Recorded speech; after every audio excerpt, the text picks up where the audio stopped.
Well, Manchester United is back at Old Trafford ever since we played against Tottenham Hotspur and went for a 2 weeks rest. We've been playing all our games away from home. For example, we played against Newport away from home, Wigan away from home.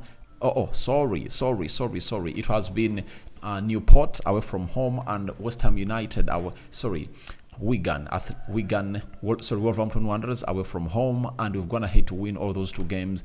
We've gone ahead to play from home ever since we obviously started off with a draw of Tottenham Hotspur at Old Trafford, and this game coming through as the 23rd game of our season, and we are trying to obviously capitalize on really getting in the number of points that can take us into the top 4. And as I told you that we are now 40 points short to really make it to the top 4 slot of this season, meaning that having gone ahead to be left with how many games now? 16 games to go. Those are 49 points, and we can only afford to lose 3 games. Only. That is it.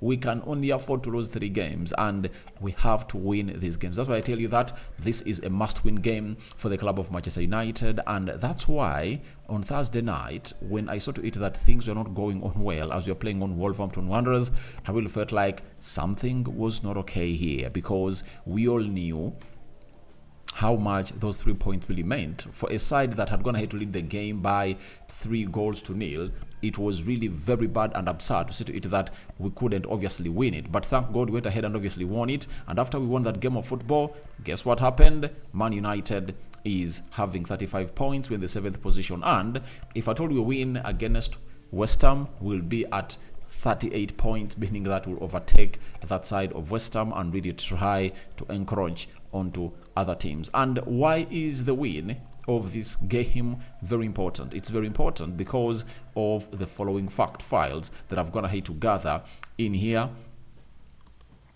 onto the United Matters channel. Smash the like button, comment and share. If you're really watching us for the very first time, endeavor to subscribe to this channel so as not to miss out on stories that we do upload in here on a daily. Now, when you look at the games that are going to be played today, 2 teams are really ahead of us that we think we can obviously get out and dislodge them from those positions are as follows. And today, Aston Villa is playing out Sheffield.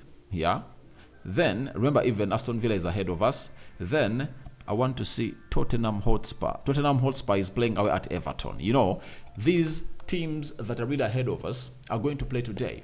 And they're going to play before us, meaning that if they happen to drop any points, because we are 8 points off the top 4 slot, and we need to obviously work hard and really close down. And how do you close down? You have to go on a stretch, all in a winning stretch of like 6-7 games. And when you go onto that stretch, we will find ourselves in a position of really being into the top positions of the league. So that is it that Man United has to do, and by doing so, nothing is going to really stop us from obviously going to where we deserve to be. So let's see close to 200 likes match on this video. Don't forget to subscribe to this channel so as not to miss out on stories that we do upload in here on a daily. Rokan David is my name, and hope you guys are really having fun. You can as well call me RD. Continue to subscribe because we want to hit 17,000 subscribers before the end of this week. I know we can make it happen. But West Ham, after getting 2 consecutive wins over Man United and Arsenal, they've not gone ahead to win any Premier League game. They've gone ahead to obviously get draws, meaning that there is something that's not cooking on well for the side of West Ham. And Manchester United has gone ahead to obviously make wins really their habits. Wigan, because West Ham, even they drew in the FA Cup, Wigan, Newport, Wolverhampton Wanderers. And I saw people coming out and really saying, if you've gone ahead to be able to play like that against Newport, how are you going to play when you're playing a better side like Wolverhampton Wanderers? You saw for the 70 minutes that we played with Lisandro Martinez, Casemiro, all with our elite first 11 on, everything really went our side. And that's an answer that Ten Hag has gone ahead to give you, that when I'm really having my first team, I can really beat any team. That is it. He has been saying it ever since the season started, and now people have gone ahead obviously understand that what the manager was saying was right. Every time I'm not having my first 11, I'm really in a very, very, very bad mode. So that is Eric Ten Hag for you. But Man United won 4-3 with Mainoo coming in to score a winner in the 93rd 8th minute of the game, and West Ham drew 1-1 with Bournemouth, and it was Bournemouth that went ahead to score the first goal, and West Ham went ahead to equalize. And this last fixture that was played at Old Trafford last season saw United win it by 1-0. Remember that header of Marcus Rashford? The cross, I think, was put in by Eriksson, and Rashford went ahead, obviously headed that ball into the back of the net. So I want us to bag this in. Now let's go to the players that aren't available for the club of Man United. Lisandro Martinez, Tyrell Malacia, Mason Mount, Anton Martial, all those are really out. Lisandro Martinez will need to go for a late fitness test to see whether he's really gonna be available, but he's doubtful, but he might obviously show up for the game depending on how the team of Man United really goes ahead, obviously assess him. Then Aaron Wan-Bissaka, Victor Lindelof, and Sofiane Amrabat, those might obviously come back, but for Sofiane Amrabat, he trained with the team yesterday and is going to train with the team today, and is going to be part of the team of Man United that is going to be at Old Trafford to obviously face the side. Now, for West Ham, they've gone ahead to sell Benrahma and Fornells, those who have gone ahead to leave, and Mikel Antonio is not yet back, and he's really having a problem with a knee injury. Then Lucas Paqueta is having a calf problem, that is it. And Valdemir Kofol is back from suspension, and Agard is also back because Morocco was knocked out of the African Cup of Nations, meaning that even the likes of Kudos are going to be available, as Ghana never went ahead to make it through the group stages. So for Man United, I've told you that Amrabat is expected to be added onto the squad of Manchester United as we take on a team of the team of West Ham United. But you all know that West Ham is going to park the bus and try to hit us on the break. But I think it's another game of football that we have a squad that can obviously help us really, really, really win it. Now, let's go to the system that Ten Hag is going to play. 4-2-3-1 is the usual system that Ten Hag always plays with. And we go to the starting 11 of Manchester United. And I predict and I confirm to you that it's going to be Andre Onana in goal. And I've gone ahead to know that there are people who are really having an agenda onto Andre Onana. I've gone ahead to know that there are people who are really having an agenda onto Andre Onana, because if anyone come out and say that he would have gone ahead to save the goals that we went ahead to consider against Wolverhampton Wanderers, I said, you people, football is not meant for you. I went ahead and reiterate my words that the only time Onana messed it up was when a cross came in through and misread it, and it was headed into the goal of Man United, and Lisandro Martinez went ahead to clear it off the line. That's the only time I saw to it that he was really vulnerable. But those 3 goals, I cannot blame him on any goal. Left back, I see Luke Shaw getting back into that position, and you saw how good he was into that. He went ahead, obviously, register an assist, and it resonates well with what I've always told you, that every time you are having your fullbacks involved into the build-up play and attacks, it's very easy to break down your enemy. And Luke Shaw did it, and even Dalot did it on the first 2 goals that we scored of Rasmus Hojlund and Rashford into their right back position. It's gonna be Diego Dalot. Obviously, it's gonna be Diego Dalot, and no one doubts about it because of what is gonna hit to put up. He's really a player that people have gonna hit to say he's not good defensively, and I ask myself, what eyeballs do they really use to watch this game of football with this guy? He has the best tackles in the Premier League as a right back. No other right back has the best tackles. How many times has he gone ahead to be passed against? So people think that there is a perfect player, and every time we concede goals from that side, they say, because we don't have a right back, he's not good defensively. But for me, if I'm at Man United and I'm a right back, I am supposed to be considered more in the offensive side, because you know to it that you are playing for Man United, the team is going to be having the lion's share of the ball. So if you're playing for a team that's going to be having the lion's share of the ball, meaning that all you have to be good at more is going forward. Look at Trent Alexander-Arnold. How many years has he been playing as a right back at Liverpool? But he has played big teams, but how many times has he gone ahead to be skinned or exposed into that position? He doesn't get exposed a lot because he is really good offensively, and Liverpool has a lion's share of the possession every time they really play.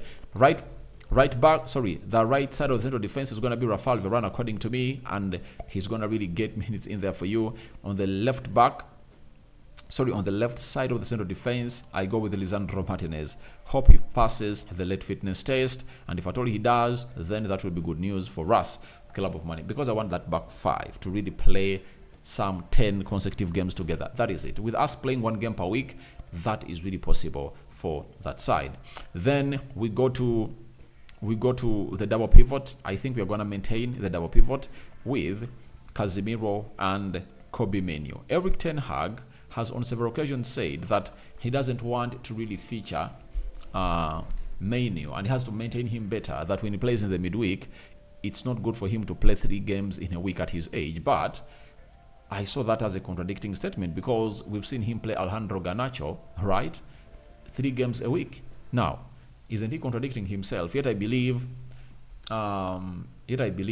Kobbie Mainoo has a better physical stature than Garnacho. So I believe Kobbie Mainoo is going to play into that double pivot with Casemiro for the 3rd time in a row. And for Kobbie Mainoo, we've all gonna hate to see it, that every time he plays with Casemiro, right? Every time he plays with Casemiro, he gets a goal.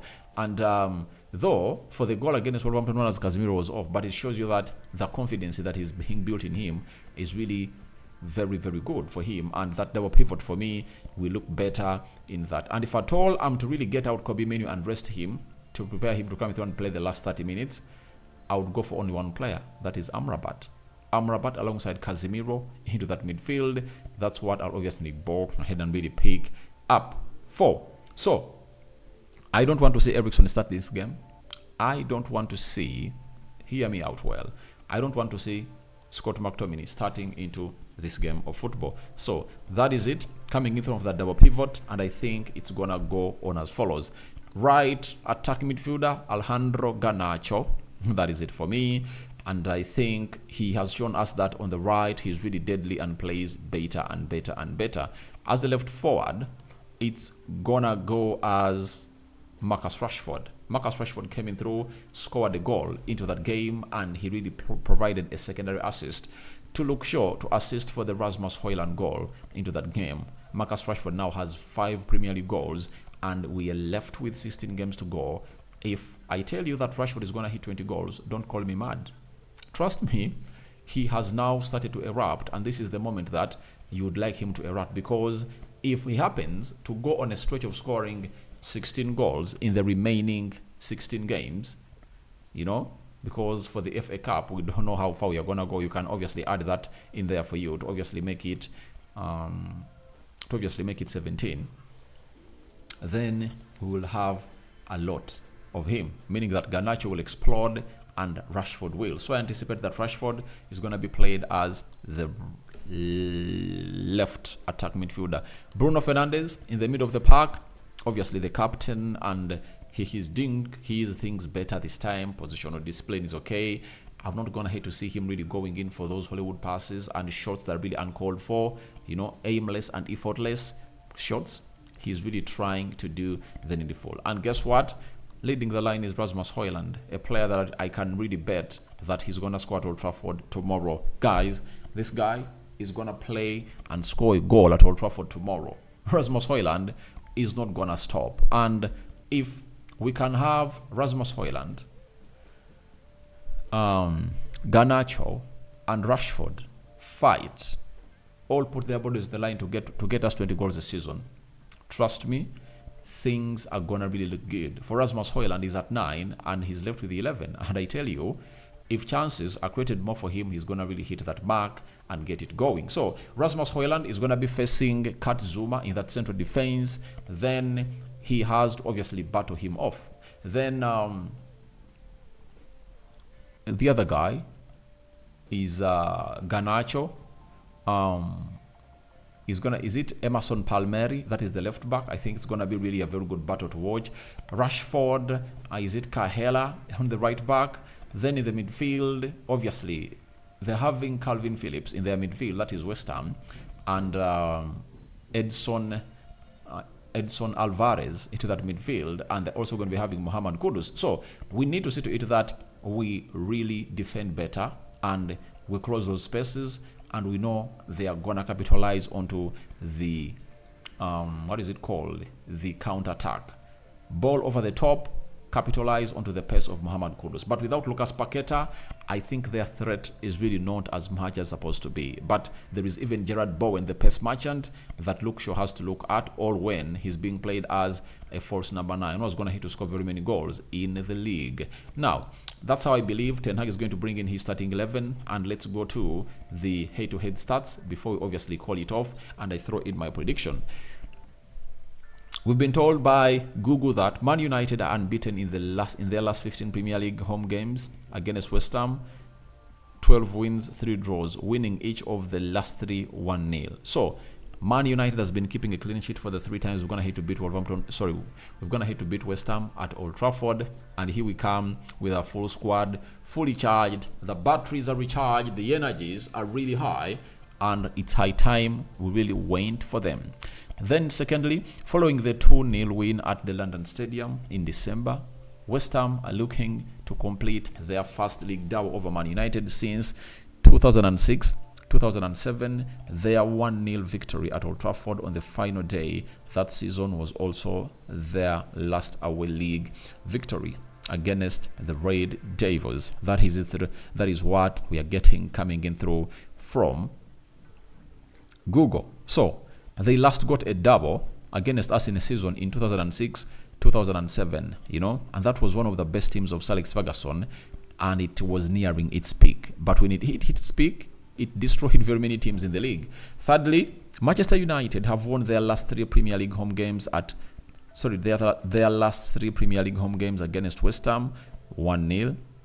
The last team to win 4 consecutive home games against an opponent by the same scoreline was Sunderland against Manchester City, who beat them 1-0 4 times in a row at the Stadium of Light, 2010 and 2013. So, if we win them by 1-0, it will be a record matching that of Sunderland that went ahead to beat the side of Manchester City at the Stadium of Light. Second, lastly, London clubs have won just one of their last 19 Premier League away games at Manchester United. 3 draws, 15 losses, with Crystal Palace picking up a victory earlier this season. So London clubs haven't been good visitors at the Old Trafford Stadium. They haven't been, and they will not be even this time round. They are going to really face it rough, and West Ham comes in through to fall into that. Lastly, Manchester United have conceded 7 goals in their last 3 Premier League home games, going down 3-0 against Bournemouth, beating Aston Villa by 3-2, drawing 2-2 with Spurs. They've not conceded multiple goals in 4 consecutive home league games since November to January 1971 and 72. So I believe all that has been caused by one thing, and you all know it. It's us not having the team that we have. But with this team, if Ten Hag flaunts it like that, I predict, hear me out, I predict a 3-1 win over West Ham at Old Trafford, and it's really going to be a comfortable one, because if you look at the energy that we played with at Wolverhampton Wanderers, a stadium that had gone ahead to take 7 games unbeaten for the hosts, that is Wolverhampton Wanderers, and we dominated that game for 70 minutes, guys, how is it going to be if at all we really take the same energy to Old Trafford, where we are going to be having close to 60 or 70,000 fans behind us? It's really going to be very high and high and high. So I'm going for a 3-1 prediction win for Man United, and I call upon for your predictions in the comment section below. Who do you want to start, and who wouldn't you want to be in the stages or in the position for the club of Man United? Rokan David is my name. I sign out for now. See you later. Don't forget to subscribe to this channel so as not to miss out on stories that we do upload in here on a daily. First video of the day. The match preview is done. I'm now waiting for your reactions. The Muslims, Barakallahu fikum. The Christians, we cover you all in the precious blood of Jesus Christ. And the we are gonna be back in the next 3 hours with more news and stories concerning Manchester United. Ciao, ciao.